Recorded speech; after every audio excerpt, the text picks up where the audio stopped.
He's the manager and editor-in-chief of SB Nation's Blogging the Boys, covering all things for the Dallas Cowboys, who said as of 3 hours ago, quote, "Here's to no headlines between now and then."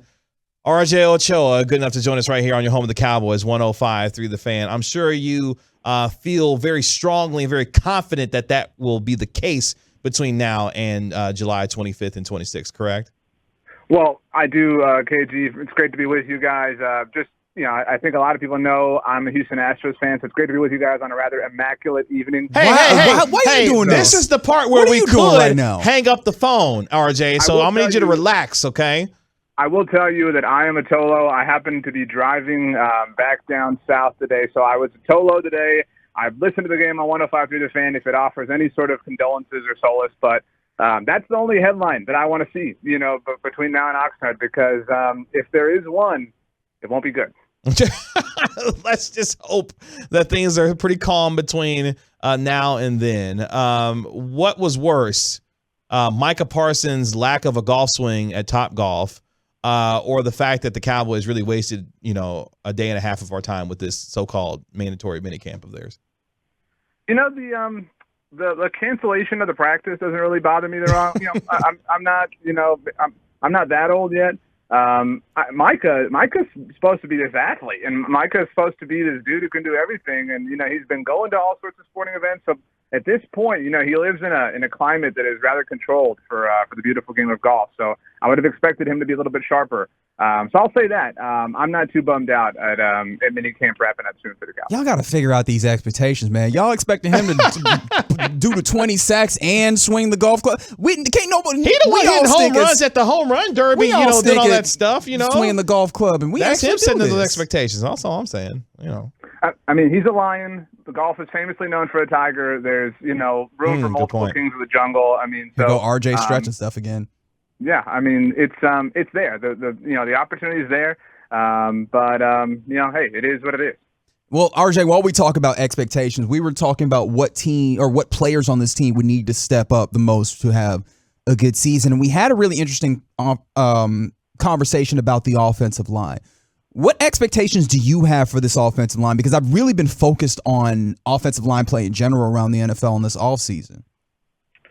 This is an interesting group. I mean, this is, sort of Tony Romo entering 2016 type of group, right? Like, it's fragile, right? Like, that, a big, hard, gust of wind could kind of have this whole thing come tumbling down if the big bad wolf, chooses this particular house to blow at. And so, I mean, I think if it depends how you judge things, right? Like, are they going to be a top 10 offensive line by PFF scoring? Probably. Are they going to be a top 10 offensive line by how we feel? Probably not. I think it's so interesting that, I know you guys talk about it and everybody talks about what rookies are we counting on this year offensively? Jalen Tolbert. Yeah, well, they drafted a guard in the first round. Like, nobody even talks about Tyler Smith. And so, I mean, it is kind of a house. It's not quite the house built on straw, to stick with a little piggies analogy, but it is the house built on twigs, right? Because, is Tyler Smith going to make it 17 games? Probably not. Is Tyler Smith going to last with Matt Waletzko or Josh Ball as his left-hand man? I don't know. Do we think Tyler Biadasz takes the next step? I don't know that anybody's super confident in that. Zach Martin is great. And then there's a lot of expectation on Terrence Steele. I think Terrence Steele is kind of emblematic of the whole group, right? Like, Terrence Steele represents their belief in something, and not only their belief in something, but their belief that they can prove everybody wrong. I mean, I know you both think that it's going to be week 6, and Lyle Collins is going to have the highest PFF score among tackles in the NFL, and Terrence Steele is going to have given up 4 sacks the day before, and so it's going to be a day and a moment of reckoning, I'm afraid. The one thing I'm looking most forward to is when Lyle Collins meets Micah Parsons in week 2 and see how that matchup goes and see what happens between. You messy. Why are you so messy? Well, I'm just saying, it's happening, week 2. Lyle Collins of the Cincinnati Bengals, coming to AT&T Stadium to take on Micah Parsons and Dallas Cowboys. I want to see what happens when those two get together, on opposite sides of one another. That's all I'm saying. I'm not trying to be messy. I'm just saying what might happen. You can't just say I'm not trying to be messy and when you were just being messy. That's not how that works. I mean, it is messy, but thank you. But it's a self-created mess, right? Like, I'm here for the drama. Like, I love the challenge on MTV. Like, you know what I mean? Like, I'm all for it. So I definitely want to see that. I would love I mean, it's an afterthought at this point, but like, what is Cheeto going to play like? Cheeto's the one who had the comment, leading up to the Super Bowl, like, yeah, this isn't about the lights or anything like that. Like, that is so long ago. The Bengals kind of represent, maybe, and it's super early, so it's going to be hard to tell exactly how good Lyle Collins is, but if Micah doesn't get a sack, if DeMarcus Lawrence doesn't get a sack, it's going to be a lot of conversation about how Lyle Collins shut them down. Well, I'm actually really interested that you went this way because the expectations on defense, I joked about it starting. We've talked about it here. They're really high, and I'm a lot of it seems to be based on Dan Quinn.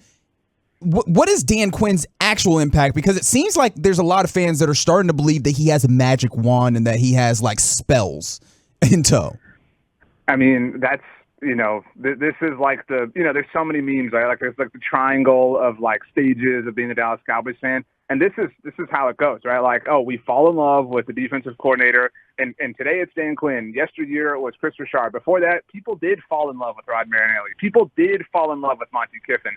And then it becomes a matter of like everything's not working, whatever. And then it becomes a matter of blaming him, right? Like it's like, man, I can't believe that the Cowboys let Rod Marinelli dictate the Taco and Tristan Hill picks. Like that was so stupid of them to let the coaches be involved. And everybody's like, this is Dan Quinn's guy. Dan Quinn got Sam Williams. This, like, it's like we just said, like, that should not be the MO here. But, I mean, I think the expectation is last year, and I think that that's really unrealistic. And there's so much data to support that there's regression coming for this defense from a production standpoint and from, like, a visible production standpoint, like interceptions and sacks. Like, Trayvon's not getting that many interceptions in all likelihood. I mean, he certainly could be the one. Micah's probably not going to have that same sort of statistical production.